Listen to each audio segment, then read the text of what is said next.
पूर्ण प्राप्ति की यात्रा पर हम देवी के 9वें और अंतिम रूप सिद्धिदात्री, जो पूर्णता प्रदान करती हैं, तक पहुंचते हैं।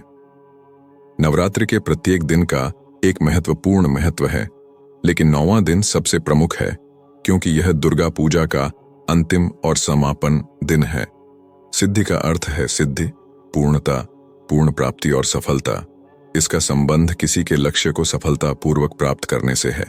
इसका मतलब तत्परता या परिपक्वता, सही उम्र या सही मानसिकता प्राप्त करना भी हो सकता है।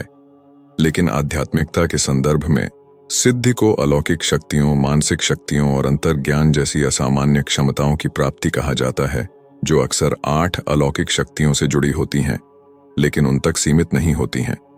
दात्री शब्द का अर्थ है देने वाली, इसलिए वह सच्चे भक्तों और आध्यात्मिक जिज्ञासुओं को सिद्धिदान और उपलब्धियां प्रदान करती हैं, खासकर यदि वे नवरात्रि के 9वें दिन उनकी पूजा करते हैं। जब जीवन के अन्य पहलू पूरे हो जाते हैं तो वह आध्यात्मिक रूप से हमारी मदद करती है। वह पिछले कर्मों को जलाने और निर्बाध रूप से आगे बढ़ने की क्षमता का प्रतिनिधित्व करती है। परम पूर्णता की इच्छा रखने वाले सभी लोग सिद्धिदात्री माता की पूजा करते हैं। वह लाल वस्त्र पहनकर कमल के फूल पर विराजमान है। अपनी 4 भुजाओं में वह गदा, चक्र, शंख और कमल धारण करती है। वह चारों ओर से साधुओं, मुनियों, ऋषियों और देवताओं से घिरी हुई है, जो जया विजय के रूप में उसकी पूजा करते हैं। हम सिद्धिदात्री देवी को कैसे प्रसन्न करें और परम पूर्णता कैसे प्राप्त करें?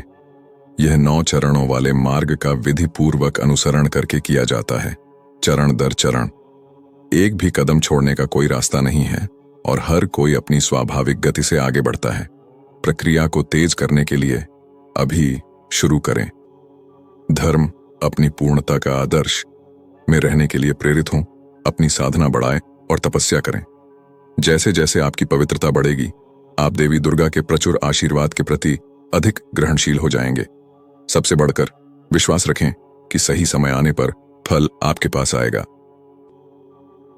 पूर्ण प्राप्ति का मार्ग नवरात्रि में सहज होगा साधक के लिए। प्रक्रिया की याद दिलाने के लिए सबसे पहले हम पवित्र ग्रंथों अर्थात ब्रह्मचारिणी माता और ग्रंथों को सीखना ही शैलपुत्री माता है, और सीखने के बाद खुद को इस तरह से शुद्ध करने के प्रयास में साधना करना ही चंद्रघंटा माता का अभ्यास करने के लिए प्रेरित हुए कि हमारे सभी कार्य तपस्या बन जाएं। तपस्या या तपना ऊर्जा ही कुष्मांडा माता है। तपस्या करने पर हमें अपनी दिव्यता प्राप्त होती है, और दिव्यता से जैसे पोषण के लिए सहायता मिलती है, उसको स्कंद माता माता जानिए, ताकि हम अपने वास्तविक स्वरूप कात्यायनी माता से और स्वयं पवित्रता का अनुभव करने में सक्षम हो सकें। फिर हमारी आध्यात्मिक यात्रा में सही समय पर जब हम पक जाते हैं और तैयार हो जाते हैं, तो हमारा स्वार्थी अहंकार नष्ट हो जाता है। वहां कालरात्रि माता की कृपा और उसकी जगह उज्ज्वल दिव्य प्रकाश ही महागौरी माता की शरण से प्राप्त होता है। अंत में जब हमारा दिमाग पूरी तरह से परिपक्व हो जाता है और हम अतिरिक्त उत्तरदायित्व और कर्तव्य उठाने के लिए तैयार होते हैं, तो हम पूर्णता का अनुभव करते हैं। ये पूर्णता ही सिद्धिदात्री माता की कृपा है।